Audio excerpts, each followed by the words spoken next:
আসসালামু আলাইকুম ভিউয়ার, সবাই কেমন আছেন? আশা করি ভালো আছে। আমি চলে এলাম চট্টগ্রাম আই লাভ মেজান।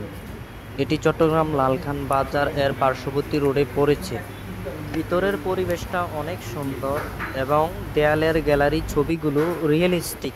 কালাভুনা কিভাবে তৈরি করা হয়, বেশ কিছুক্ষণ অপেক্ষা করার পর আমার অর্ডারটি পেয়ে গেলাম। খাবারের মেনুতে ছিল কালাভুনা, ডাল এবং বোরহানি। খাবারের কোয়ালিটি মান অনেক ভালো ছিল।